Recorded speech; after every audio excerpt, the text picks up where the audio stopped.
Les degrés du tabattul. L'auteur des Manazil dit « Le tabattul comporte 3 degrés.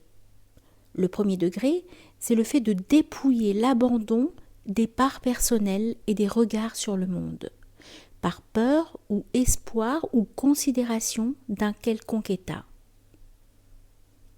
Je dis pour ma part que le tabattul réunit 2 choses, une jonction et une disjonction. La disjonction consiste pour le serviteur à rompre au niveau de son cœur avec les parts de l'âme qui rivalisent avec le bon vouloir du Seigneur à son égard, et à abandonner toute tentation de se tourner vers ce qui n'est pas Dieu par crainte, désir, considération ou pensée. La jonction ne se réalise qu'après cette disjonction. Il s'agit de la jonction du cœur avec Dieu, en se tournant vers lui avec amour, crainte et espérance.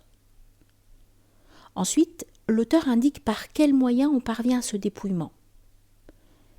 Nous le citons, en tranchant l'espoir grâce au contentement, en brisant la peur grâce à la soumission et en rejetant la considération grâce à la contemplation de la réalité. Fin de citation. Il dit que ce qui extirpe de ton cœur l'espoir que tu mets dans les créatures, c'est le contentement devant les arrêts de Dieu, qu'il soit exalté et magnifié. Ce qui déracine la peur, c'est la soumission à Dieu. Et ce qui tranche la question de la considération des gens, c'est la contemplation de la réalité qui consiste à voir que toutes les choses procèdent de Dieu et qu'elles dépendent uniquement de sa toute-puissance et de son bon vouloir. L'auteur des Manazil poursuit. Le deuxième degré du tabattul, c'est le fait de dépouiller l'abandon de l'arrêt devant l'âme en évitant les désirs, en flairant le souffle de la familiarité et en guettant l'éclair du dévoilement.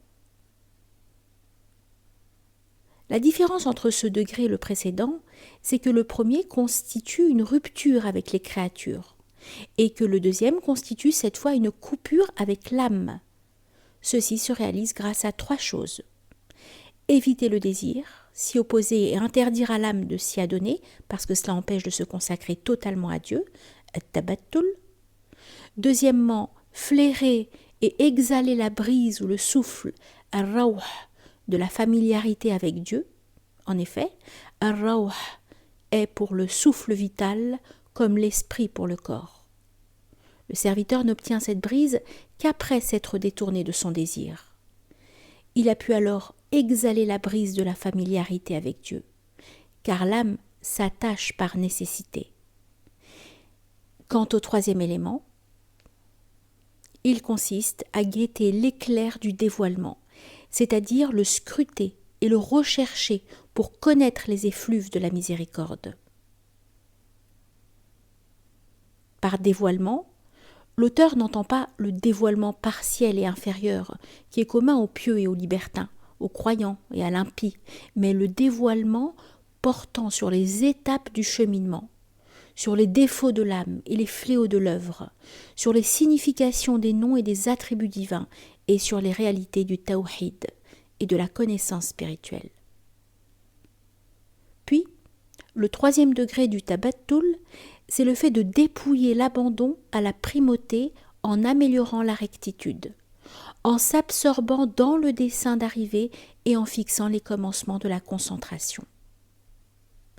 Comme l'auteur a institué le premier degré comme une rupture avec les créatures et le deuxième degré comme une coupure avec l'âme, il a fait du troisième une recherche pour améliorer la rectitude. Cela consiste à se détourner de tout ce qui n'est pas Dieu pour se consacrer totalement à lui et à l'aimer, en s'absorbant dans le dessein d'arriver. Alors, la recherche de l'accès auprès de Dieu absorbe le serviteur et le détourne de tout le reste, car en fixant les commencements de la concentration, il regarde comment toutes les créatures subsistent par Dieu, qui est leur unique Seigneur gouvernant les âmes.